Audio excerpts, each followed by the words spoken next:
All right. Thank you so much for joining us today. We are here today talking about scaling generosity and how we can help you work through how do we create a flywheel that really gets to helping us achieve financial sustainability. So it's really this framework, a financial framework to grow your giving. So we'll be chatting through it today. And then as we go, if you have any questions, you have a Q&A in the bottom of your toolbar that you can pull up and feel free to drop any questions in.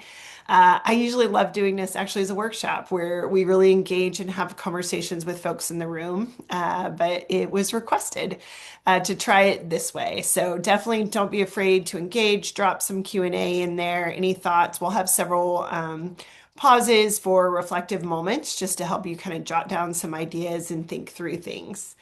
But we're excited to be with you, and we're going to go ahead and get started. My name is Karen Houghton. I am the CEO of Infinite Giving. I'm also a nonprofit investment advisor, serves hundreds of clients. I'm also a former executive director, and I've been a fundraiser, and I filed for the 501(c)(3, and I also now later in life have served on multiple boards from, a higher ed institutional board of trustees all the way to a smaller nonprofit where we are desperately trying to, save up a 6-month reserve fund.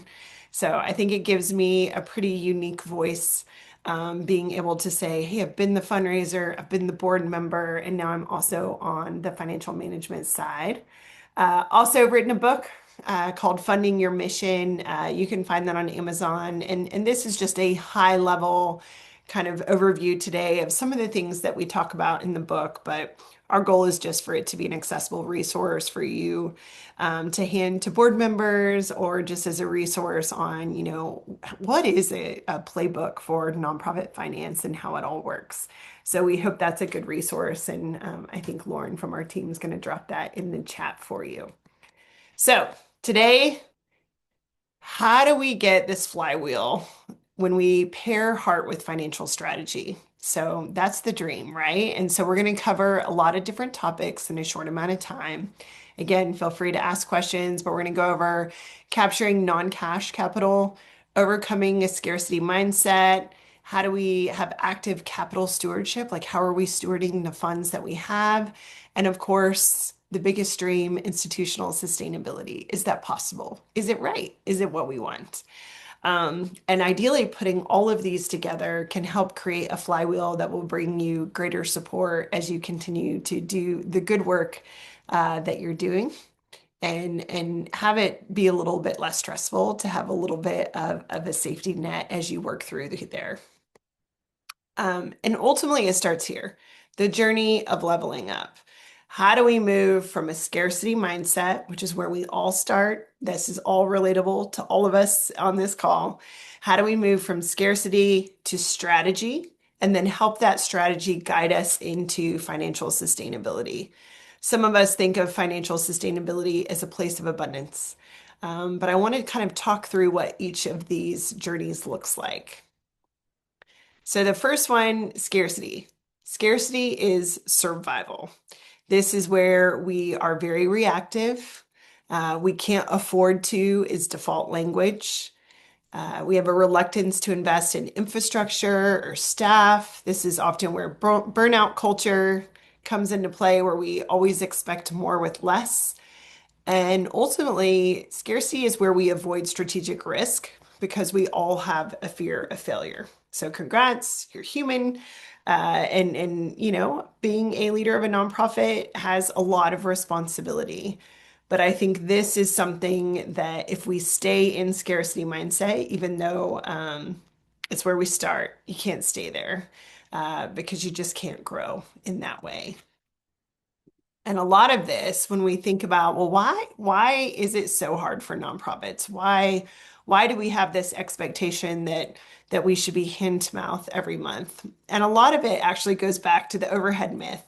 So this is a mistaken belief that a nonprofit's worth is judged by how little it spends on administration and fundraising.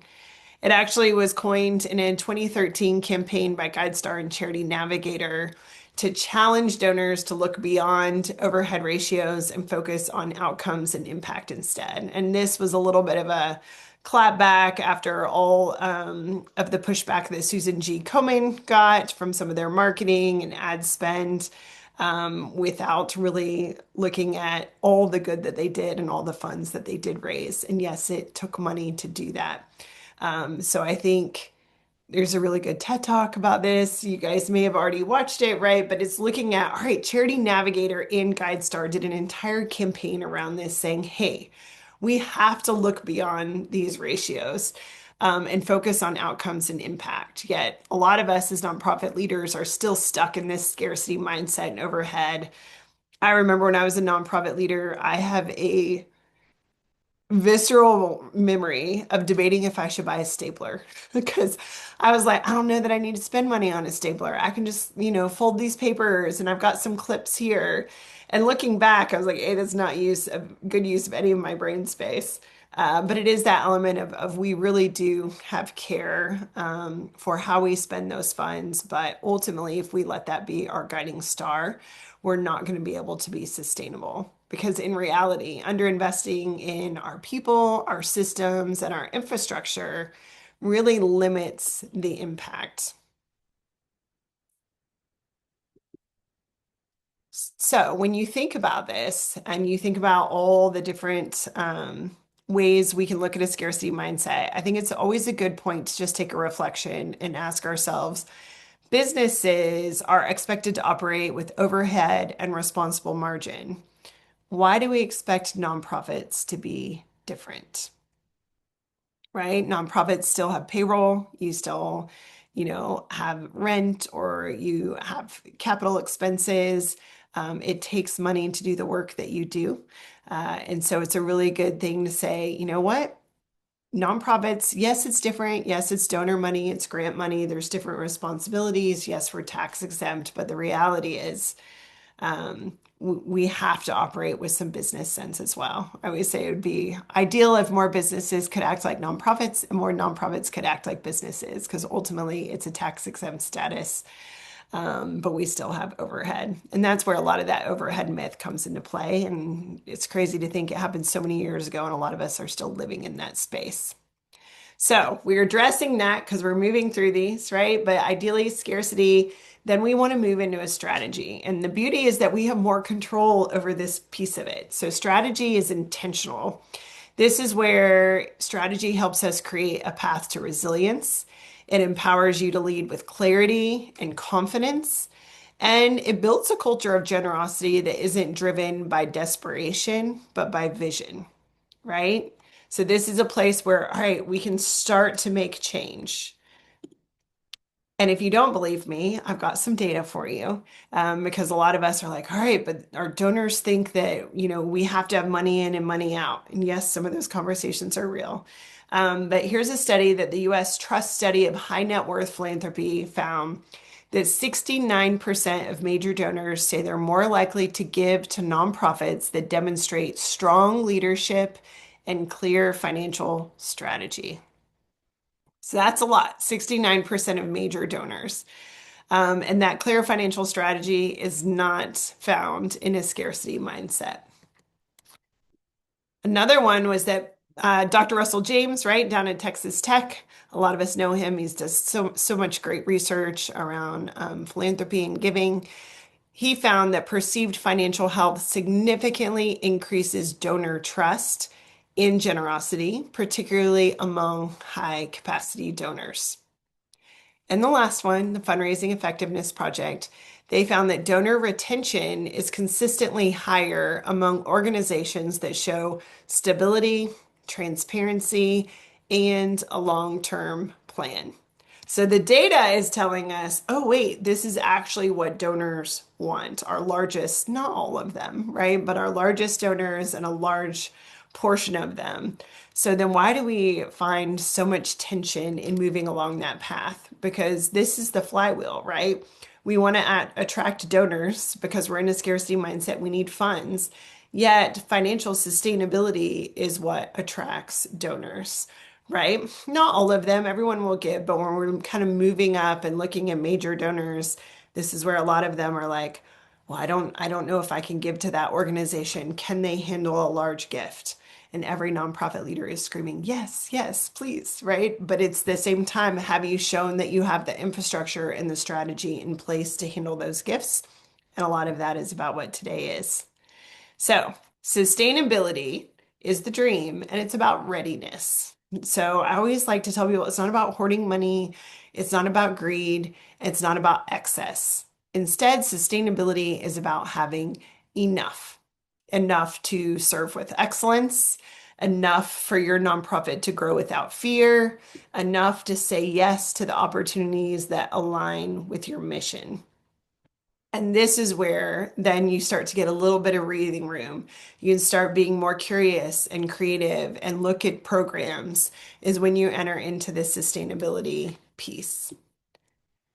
So, when you're talking about and thinking through the strategy at your organization, I think it's often kind of obvious, but why is moving from scarcity to strategy to sustainability important? And as you're thinking through this, if you want to drop any of your comments into the Q&A, I'm happy to share them with the crew without reading your name, if you don't want. But I think it's a really important moment to just remind yourself of how do you free yourself from that scarcity mindset and all the opportunity that can be before you if you can move beyond that, particularly when you're looking at the data. Um, so that's a good reflection moment. All right. As we work through this, you have to remember that financial strength is mission strength.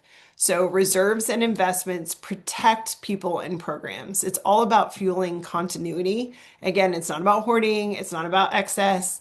And a lot of folks will even say, but can we have that? Is that right? Is that what we're supposed to do? So a lot of this is just about giving you a framework that's about solid stewardship and also, hey, here's a framework that you can take to others. So this is a really high level, and we're gonna go through it here. But a good financial framework, first, diversified revenue streams.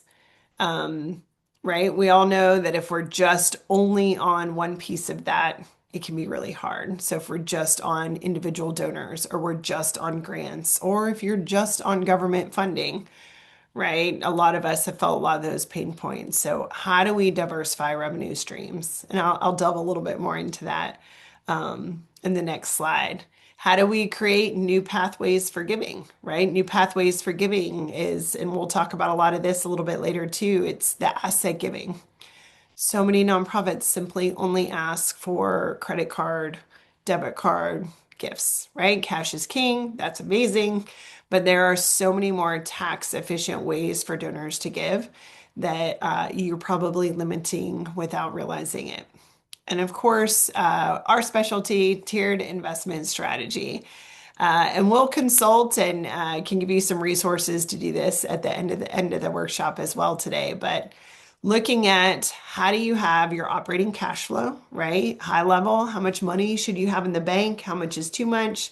If you've got a significant amount of cash sitting in your checking account doing nothing, I would challenge you that that may not be the best stewardship of those donor funds.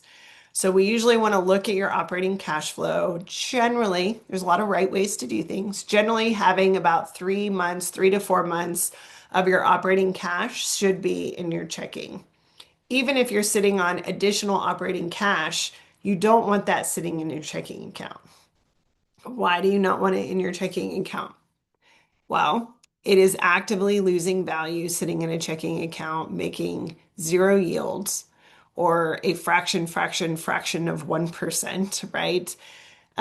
When inflation is outpacing you. So when you're putting money in something that may feel safe to you, like your operating checking account or a low yield savings account, that's actually something that is actively losing value. So 12 months from now, if you're trying to spend it, it will not purchase the same amount of items that it would have when it was originally given.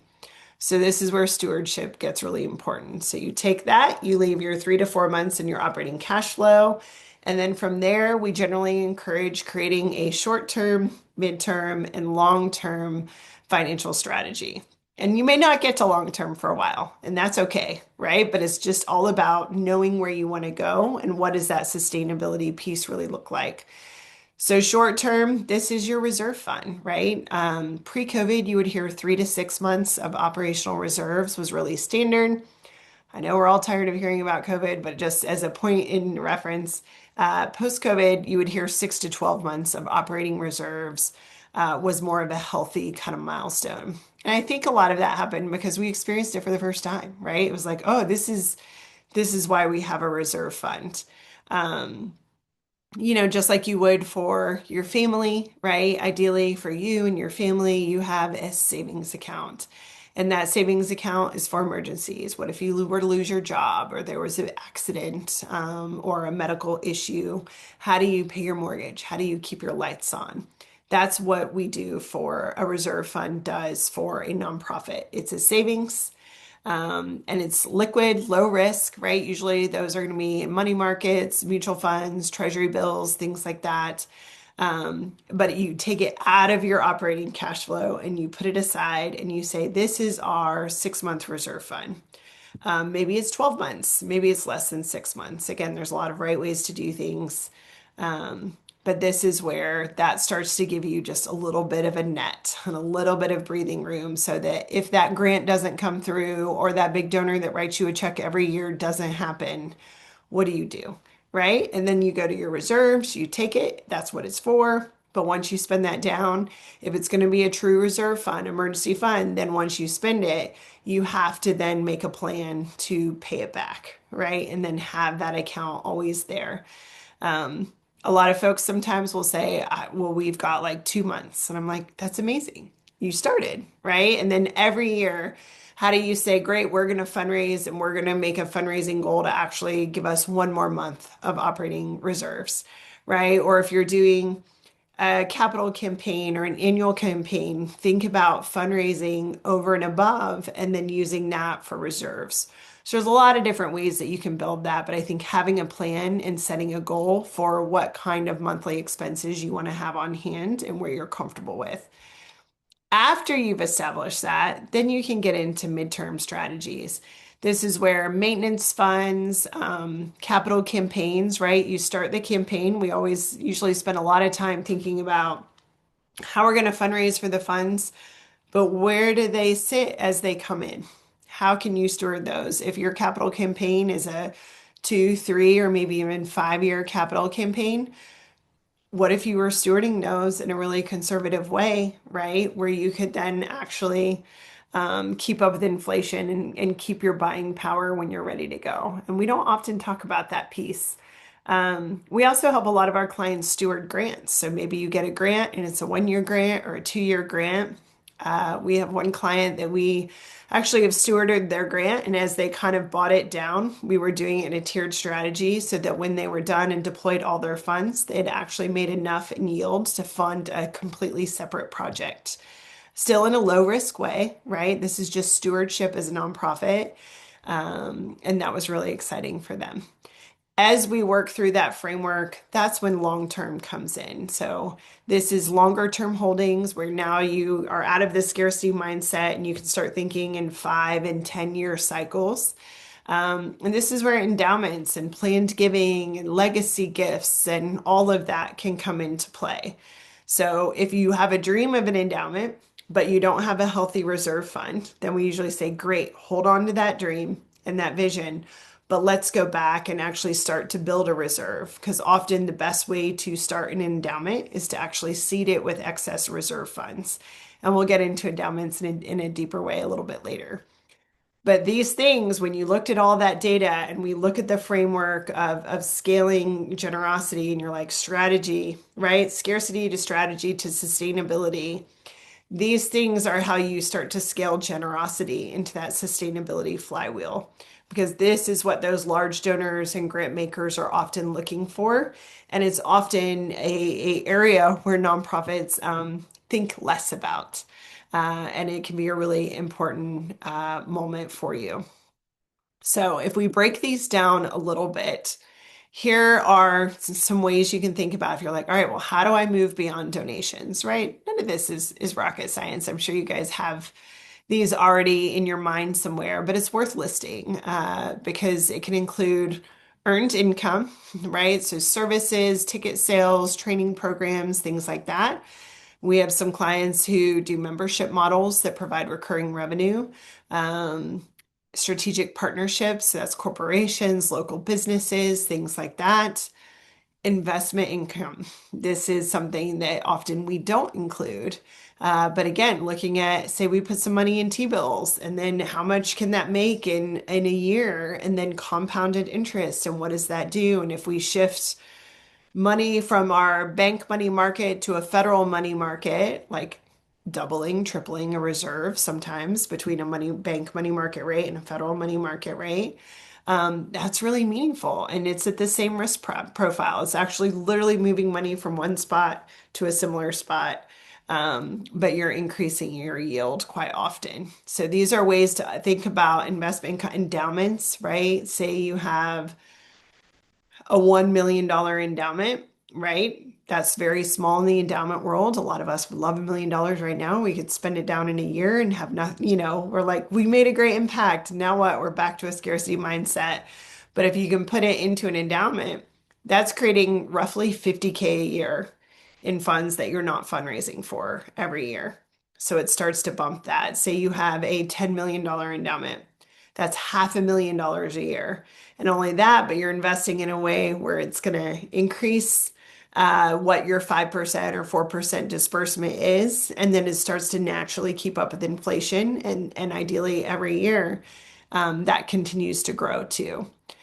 So investment income can be a really important piece of moving beyond just donations.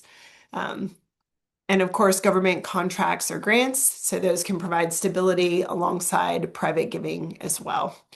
So you need to be in at least two of these, if not more. I think ideally thinking of two to three of these, in addition to that private giving, is really where you can start to have a little bit more flexibility, and a little bit more peace of mind. So challenge yourself to kind of think through what some of those opportunities are. So I know I've already kind of dove a little bit into endowments. But endowments, right, they're building sustainability and legacy in fundraising. So generous donors want to give into endowments. And we talk about, right, what is an endowment? An endowment is an invested sum of money that's given. Either it can be seeded, from the organization, organizationally created. A donor could give into it. But that is invested, and then the goal is to pull a disbursement off it each year. Usually it's like a 3-year rolling average. But when you're looking at endowments, it's you have to get out of that, scarcity mindset again and start thinking in 5 to 10 year cycles. Because when you get a larger gift or planned giving, and a lot of those gifts go into endowments, you have to be able to think, okay, yes, it could do all this good now. How do we balance it out? Endowments are not for everybody, right? So it's figuring out what's right for you and your organization. And again, I encourage you to go back and kind of think about those milestones of a healthy reserve. Do we have some midterm holdings before you get into long-term endowments? But there's a lot of really great benefits from them, right? So as we talked about, it's a reliable funding source. So they're going to generate that consistent annual income. Typically, it's 4 to 5% of total assets. And the beauty is your organization doesn't start from zero each year. We have some schools who do endowments, and their goal is to supplement their teacher salaries. We have churches who may do an endowment, and the goal is to just pay for, an executive pastor's salary. Of course, there's programming and scholarships and all sorts of different ways you can do that, but it's a reliable funding source that just means you're not starting at zero each year.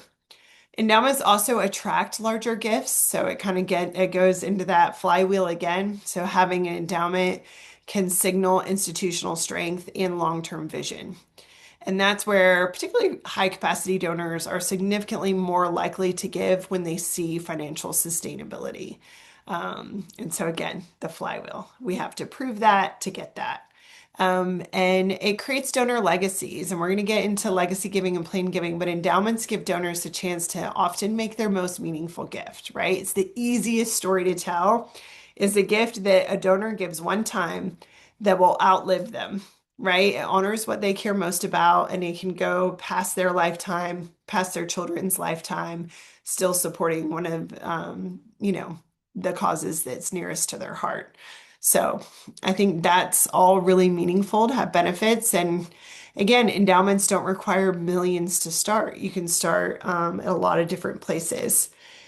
And this is a visual that we actually it's in our book that we use too, but it just shows you a lot of the different types of endowments that are in existence. So sometimes I think when we think about endowments, we think of Ivy League schools and Harvard, and I think theirs is like $60 billion, right? Which is insane. So we're happy for them, but like also they're good, right? How do we kind of get some of that capital and have those donors flow down to small to mid-sized organizations as well? And often it's easy because Harvard knows what Harvard's going to be doing 100 years from now, right? When you're a smaller organization, it's often the idea of, man, is an endowment right? We don't always know where are we going to be 10 years, 20 years down the road.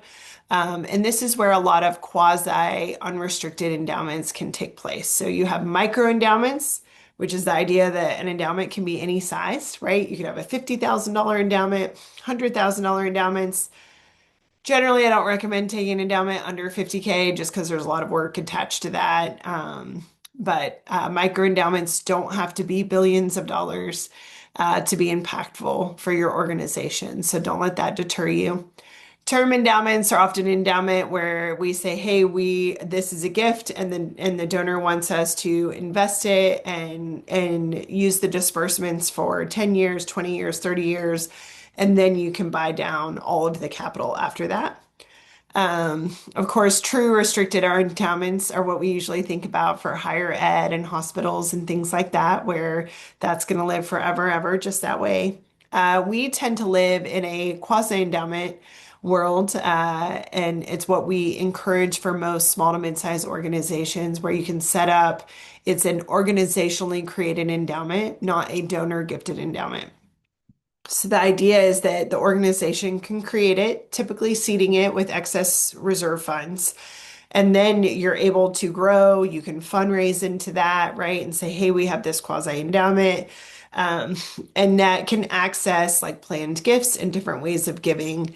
But it has usually rewrite the policy in a way that says, hey, under extraordinary circumstances, if the organization shuts down or the needs change with a full board vote, we can access those funds as long as they're used to move the mission of the organization forward. That means you could give it to another organization doing similar work, right? There's different legalities around that, but essentially we're giving you flexibility so that if you're an organization who may not know exactly what you're going to do 20 years, 50 years down the road, 100 years down the road, you're not locked in forever. And you can always access those funds. So it's a really beautiful way to kind of capture legacy giving and planned giving and things like that, but also give your organization a little bit of flexibility for the long term. Okay, so we went through endowments, and it's a lot of information in a short amount of time, but it gives you kind of a picture of the different ways that they can look. And again, any good nonprofit investment advisor should be able to do that. We do endowment creation and policy creation and all of that for free. So you should have access to that when or if it's ready for whoever wants to do that. But I want to get into giving trends too, because then we're talking about, well, how do these major donors, right? When we talk about a flywheel, we're like, all right, we're supposed to diversify revenue. We're looking at strategic cash management. Donors want to know that we have a really solid financial strategy, so we've got to prove that. And then now we're talking about endowments, which is major gifts, but then who gives to those endowments and how do we get these major gifts? And this is where a lot of these giving trends are coming in, and not enough organizations either fully understand them or fully capture them or make them as easy as we think they should be. So when we talk about asset giving, securities, crypto, all of that, endowment giving, y'all know about this, right? The great wealth transfer. We've all been talking about it for a long time. It's already underway. What does that mean? $124 trillion in wealth is transferring to the next generation by 2048. $18 trillion of that is projected to go directly to charity. A lot, right? We're talking about dollars with trillions, a T in front of that. And here's what's crazy about that 18 trillion is 40 to 70%. And I know that that's a big range. There's a lot of data behind that, but they estimate that 40 to 70% of total legacy dollars given actually go to formal endowments or long-term restricted funds, aka quasi endowments. So we're kind of being told about this wealth transfer. 18 trillion of that is going to go to charity. And yet 40 to 70% of those donors are looking to give to formal endowments or long-term restricted funds. And if you're sitting here going, well, I'm in a scarcity mindset or strategy, or we don't want to consider an endowment, it's just something to think about, right? Again, it doesn't mean it's right for you, but when you're looking at this kind of data, that's a lot of money. And those donors are generally going, all right, what organizations can help me give the way I want to give, in a pathway that they want to give. And our goal is to just have more nonprofits put themselves up for that option. The average age of a first plane gift is actually also a lot younger than you think. So it's 52.8 years old. So when you think about working on your financial flywheel, this should create a little bit of urgency, just understanding where the wealth in the US is moving, how it's moving. It's also getting more concentrated up at the top. And so we need all of our donors. Every dollar is important, but you don't want to count yourself out for some of these major gifts as well. All right. The next thing is when we think about where these gifts are sitting. More than 90% of donor wealth in the US is actually held in assets such as stocks and real estate. It's not cash. Cash is about 10%. So that is actually the smallest bucket of wealth that generous givers or major donors hold. So when we are asking from only the smallest bucket, what do you think that does for how a donor perceives that gift, right? If you have $100 in your checking account and someone asks you for $10, that feels like a lot of money to you, right? But if you're looking at another asset where you're holding maybe in stocks and you're like, yeah, but I've got $100,000 in stocks and someone asks you for $10, you may be like, oh, well, not only will I give you 10, maybe I'll give you 100. And I'm just making up these numbers, but you have to think about the impact of when you ask for bigger gifts and you're asking from it where the larger assets are held, that percentage and that emotional decision making around money starts to really move that needle for those big gifts. So when we're only asking from the smallest bucket, you're often missing out on those major gifts. So when you ask yourself why does only asking for cash donations unintentionally limit generosity? And it's something that you may want to ask your team or ask your board because it's something to think through because we don't think about it that way at all naturally, right? But we would never unintentionally limit generosity. Yet, so many of us are like, great, credit, debit, give us the $50, give us $500. Oh, if someone wants to give in a different way, they'll just reach out to us and ask us. So you're putting the onus on them.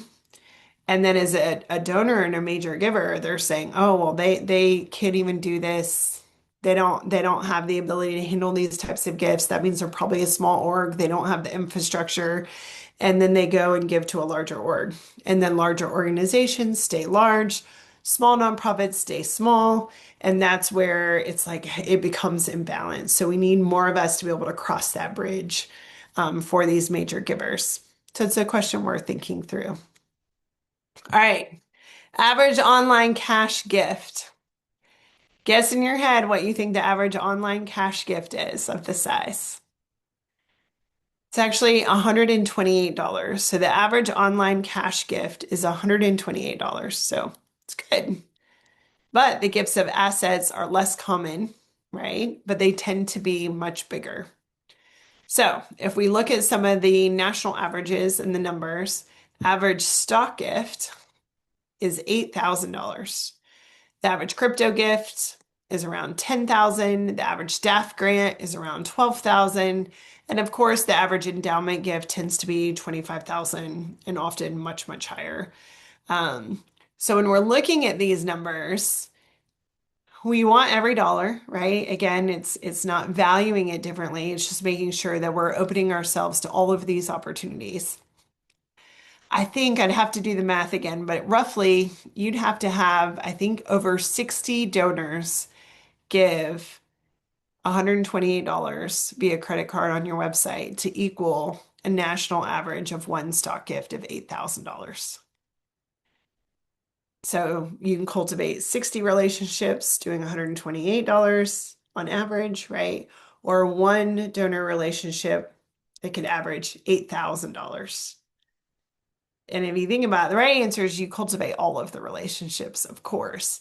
But I think making sure that you're available to receive these types of gifts and that you are letting people know regularly that you can is really important. Part of the reason you're hearing more and more about stock gifts is that it's been on the rise. It's actually risen 136% in the last 8 years. Gifts of securities to nonprofits. I think a lot of that is accessibility, knowledge, the tax efficiencies, right? So stock, crypto, and DAF giving, donor advised funds, are actually the most tax efficient ways for donors to give. You can save up to 37% in capital gains taxes, which is really meaningful. And there's a little bit of a double dip for them on taxes too, because then they also get the full credit of their gift that they can use for deduction on their taxes. So if you think about it like really high level, right? Say you're going to do um, let's do the math in our head, right? So say $100, right? Say someone, we'll make it a small number, but it gets meaningful as you go bigger, right? Say someone's going to give you $100 in in a stock gift, and you're like, great. They're gonna, if they were to not do that and you were to just say, great, go ahead and cut me a check. It's not worth it, which by the way, it's not worth it for $100 in stocks, but we're using small numbers just for ease. So say $100 is like, great. Then they would pull the stocks out. They would have to give the government close to 37% capital gains taxes. And then you would roughly get that check for, 65 bucks or so. And that means that the rest of that went to the government, and then the nonprofit got the rest, and then the donor only gets to claim that $65, right? And so they not only did the work, then they had to pay the government the funds, and then they got less credit for the gift that they were going to give you. Whereas if they give you the full $100 via security to your own brokerage account, at that point, you're getting that full gift of $100. And they get the credit of that. So again, getting into the weeds a little bit there, but that's kind of how it works at a high level. And so those tax efficiencies are really important. And often those donors are saying, their CPAs are saying, hey, you could do this, or they're looking with philanthropic advisors. It's like, hey, you need to give a security. And then they're searching for ways where they can find organizations for the missions they care about most. Of course, that's the priority. But then doing it in a way where it also is helpful to them financially, particularly for our more savvy, wealthy donors, is really, really important. So I kind of gave you an example already. Can you just ask them to give it to you in cash?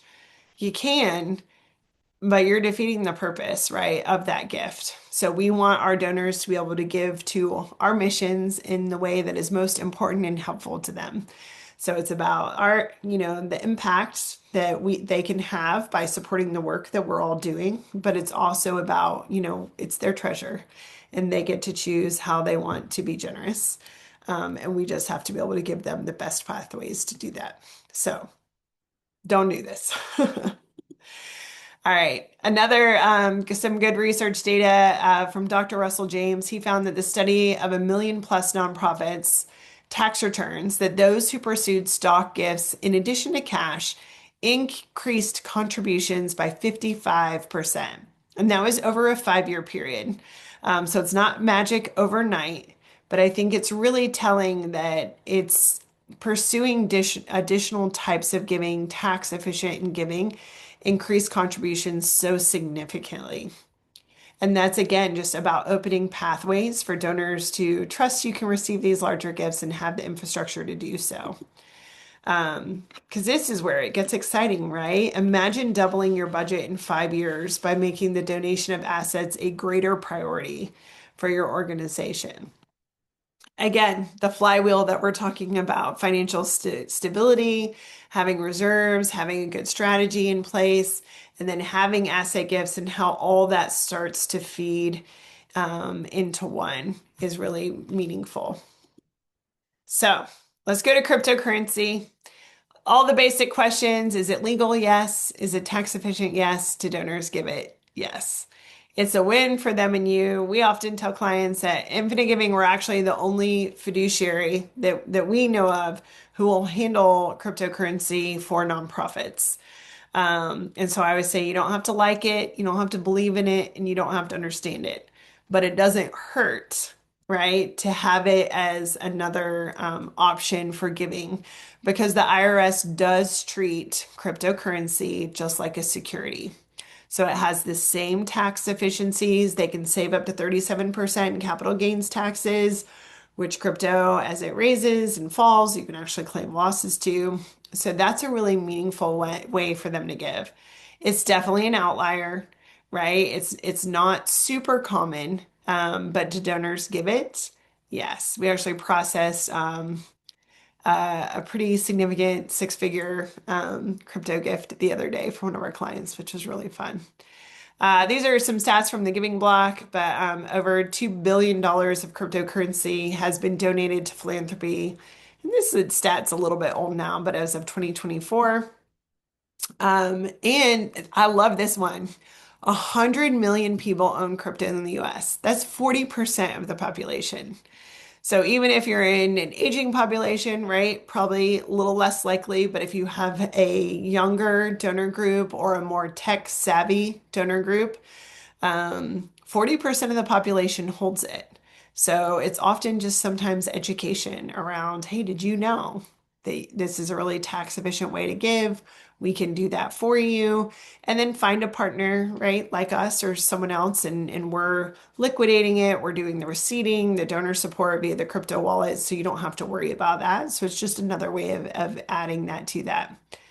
Um, Bitcoin is not an all-time high, but it did hit it at 123,000 in 2025. And I don't know, we can nerd out on crypto another day. Um, but if we move on to DApps, this is where I think people get most excited because it's crazy. There are via 2025 again, so we're getting a little, I will update these as more reports come out, but 3.6 million DAF accounts holding $326 billion of assets in the United States. That's crazy. There's a lot of money. And all of that is invested, so it's growing, right? So every donor advised fund is invested in the market, so it's naturally growing. Um, what's frustrating about this is that it is all earmarked for philanthropy, but it is not being given to philanthropy. It just continues to grow. So this is often like one of the biggest points of conversation around donor advised funds is how do we get to it? Because they're great for donors, right? They get that big tax deduction, but it's really tough for nonprofits because it's there, but how do we get it? So you've got to ask for it, right? And I think helping understand them is really important too. And a lot of folks assume that they are regulated. They're actually not. There's a lot of bipartisan effort that has gone through Congress to try to get passed on regulating them a bit more, but that's a lot of money and a lot of power that comes with it, and currently they are not. So, unlike foundations who are more regulated and have to give that 5%, donor advised funds don't. And they kind of live in this space of non-urgency because the donor has already gotten their tax credit because that donor advised fund is itself a nonprofit. So they've already given it to the nonprofit. It's sitting in a donor advised fund. That's a nonprofit account. They get their tax deduction and then it's there and it's invested and it's growing. And the DAF holders are taking a fee off that, right? And so they need the money to run their business. The donors have great intentions, and of course, money gets dispersed from them. It's wonderful, but it's just not keeping up with the pace. And so a lot of nonprofits are just like, how do we get access to those funds? Um, and I actually, oops, sorry about that. I would say the biggest way to do this is to ask for them. Make it part of your regular giving strategy and conversations of saying, hey, do you have crypto? Do you have stocks? Do you have a donor advised fund? Get it on your website. Make it easy, make it obvious. I think if you look at the what is the Instagram kind of marketing rule that you have to see things and an ad at least 7 times before you'll purchase. Giving is not that different. It's just you can't just say, "Hey, you can do a stock," and then never do it again. It's education, it's repetition. So it's always just reminding them that there are these pathways for these more generous givers who are holding assets, 90% of their assets often, right, in other ways. And so donor advised funds are no different. Sometimes I hear nonprofits saying, "Oh, we should set up a DAF." High level, for most of you, if you already have tax exempt status, you don't want to set up a donor advised fund, right? You already have that tax exempt status. Instead, you want them to give that money to you. And I think that's where the endowment conversation is becoming more and more popular too, because if we've had our funding cut and we're trying to diversify revenue, things are changing, right? Giving is entering or is living in a more challenging season. We want to look at how all of these work together, and DAFs can do that. But I think endowments are a way where we can tell these generous givers, hey, you could put it in a DAF and get that tax deduction, or they can go ahead and give that to you. And the idea of a legacy gift or a gift that's invested and then can live for generations to come off a one-time gift is often very meaningful to that donor. And it's a story that's really beautiful and easy to tell. And so endowments can often be an alternative to a DAF if framed properly with your donors and giving them the idea of legacy and opportunity and seeing impact over and over again for their favorite orgs. So one of the things that I always just say as you consider all of these things, right? I know I'm throwing a lot at you, but especially as you look at the different types of giving and how to do that, just ask yourself, well, what's best for my donor? What's best for us? How do we already ask for these types of gifts? Right? Is it in all of your mailers? Is it in every ask? Because sometimes people are like, oh no, we've got a brokerage account somewhere and we just kind of wait for someone to talk to us about it and then we try to figure it out. And then that's all, and they're like, so we don't get a lot. I'm like, well, is that a chicken or egg problem? And I don't know that answer for you, but it's often one of those, are you not getting them because you're not talking about it, not making it easily available, right? Or if you are doing it, like, again, how accessible, how communicative are you about that? And often it's, is there too much friction or not enough knowledge? So how easy is it? How much knowledge are you giving? How much is it just a part of your regular conversations? Maureen actually put in a question just a little while ago that said, is there any advice for presenting all the options and information without overwhelming donors? Um, it's a great question because this is a lot. And I think donors can get overwhelmed, right? And there's fatigue that can occur there as well. So I think generally our biggest advice, we're biased, but at Infant Giving Right, we try to put it all into one to where our giving page can do stocks, crypto, DAF, endowment giving, credit, debit, ACH, all of that, and just have it all there already packaged where, hey, these are tax efficiencies. We walk them through it. We do the donor support, the liquidation, the branded donation receipting. So really it's about just that mention. In donor conversations, we've actually had some amazing guests on other webinars. It's a little different for it to just be me talking this whole time. We often have some wonderful guests, and I think what I've learned from a lot of them over time too is, the best way when you're sitting across from more generous givers is to just be curious and be a good listener. and figuring out, what's impactful for them. How are they thinking about their legacy? How are they thinking about their generosity? And then just being equipped to ask some questions back, like, oh, like when you're listening, what's best for my donor? And hey, did you know these are available that if you, and you don't have to be an expert. Sometimes people are like, well, I don't know all those intricacies. And I'm like, you're a fundraiser, you're a development officer, you're a relationship builder. You don't have to be that expert, but you need to know enough to just have some comfort in saying, well, I know that giving securities, if you own stocks, that's really tax efficient. You should ask your CPA about that, right? Or ask your financial planner about that. I bet they can make some good recommendations. Or instead of giving to a DAF, have you ever considered having an endowment? And then just saying, hey, it's a gift you give once that can live for generations to come.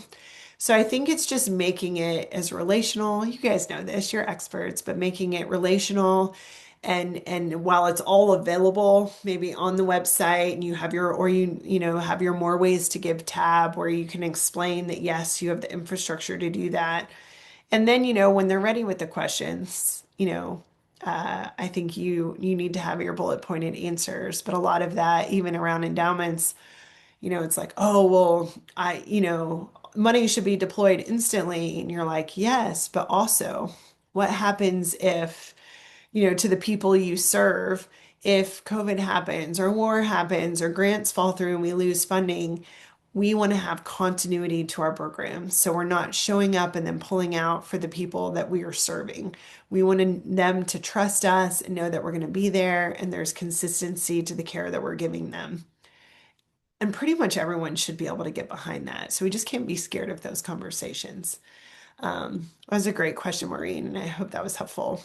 I think a lot of this takeaway is just it's a nuance, right? But it's an important one to remember that even though we think about them as our donors, they're not actually your donors, right? You are actually their source of philanthropy.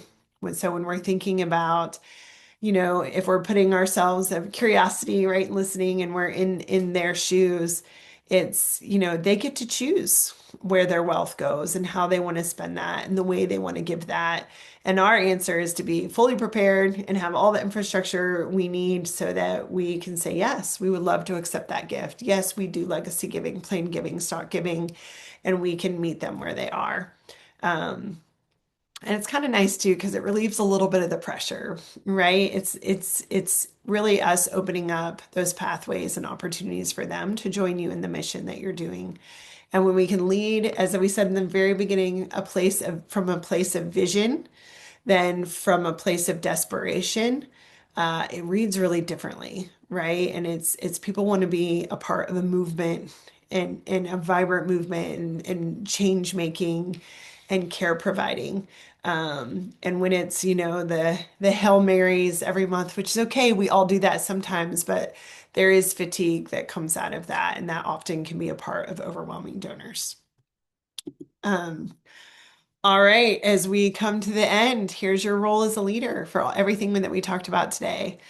So remember, champion the cause. So you can be the person in the room who says, you know what, we can plan for the future and thrive today. So your belief gives donors permission to invest. It's about the storytelling framework that you and your board and your team have and how you present that to your donors. And a lot of that recalls shifting the mindset, right? You have to be the one.